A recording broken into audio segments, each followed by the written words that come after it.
Welcome back, everyone. This is a brief update on the oil market. Comments made by the Saudi Arabian energy minister in the previous days may have had some positive influence on oil prices, as hints for the actions to be taken in later months were included. First of all, it was said that they are confident that OPEC's output cutting would help stabilize the oil market and that further action could be possible. Adding to that, the kingdom's energy minister said OPEC's production cuts have been confirmed at 10.20 million barrels per day, dropping even lower than the 10.31 million barrels per day initially forecast. The cutting may keep up in February, especially regarding exports, aiming to reduce exports to 7.1 million barrels per day compared to 7.2 million barrels per day in January, as some improvement has already been confirmed. On other news from the kingdom, oil giant Aramco will issue bonds during the second quarter of 2019. The bonds are likely to be denominated in US dollars, as the currency may prove to be more attractive for potential investors.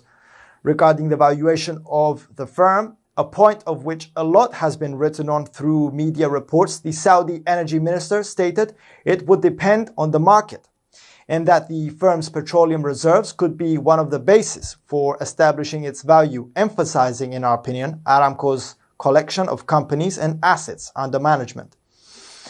More interesting is an article by Reuters that stated that after an external auditing undertaken on Aramco, it was found that the cost of production per barrel for the oil giant is $4, and that 54 major oil reservoirs are active under Aramco.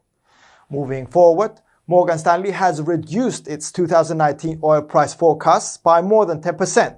According to Morgan Stanley, new forecast benchmark Brent crude oil could average $61 a barrel this year, down from a previous estimate of $69 a barrel, and that crude oil prices could average at $54 per barrel against the prior forecast of $60 per barrel. This forecast was made on assumptions of oversupply, which in our opinion is not something the market should take for granted.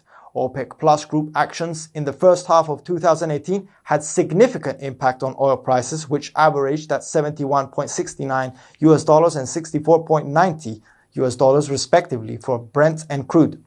Also note that for oil prices to lower, the group required the urge of the President of the United States to ease its approach. OPEC Plus Group may be looking to be the main player of the oil game in 2019, as it was noted above that they could take further action if they are not satisfied. On the contrary, in the US, statistical data confirms the oil industry is growing, with shale producers pumping aggressively, and intense activities in the shale industry has made America the world's top producer of crude oil.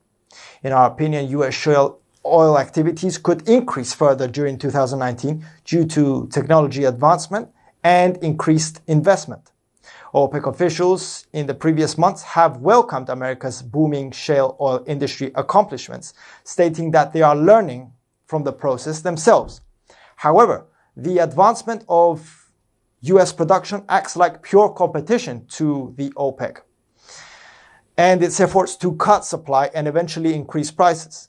The competition may persist through 2019, as the opposing producers do not seem willing to change tactics. As a conclusion, we would like to further investigate comments made by the United Arab Emirates energy minister, stating concerns about China-US trade tensions. From our point of view, and until now, we have not seen any significant influence of the matter on oil prices. Also, we believe that the outcome of the US-Sino negotiations could result in an agreement, as it was confirmed the talks are in favor of a solution. On the other hand, a global slowdown boosted by various central banks around the world may have the effect of decreasing demand, but again on a controlled level. If economies are expected to reduce their activities on production, spending, and investment, then oil demand will also have some sort of impact and could keep the industry in check, with more adjustments to be made besides cutting or increasing production. We may see oil producers offering bargain deals in order to maintain their budgets or reach their targets. For more information and trading ideas, you can visit our webpage, follow us on Twitter, like us on Facebook, subscribe to our YouTube channel, or circle us on Google+. This is Angelos Zitis from IronFX, wishing you solid trading.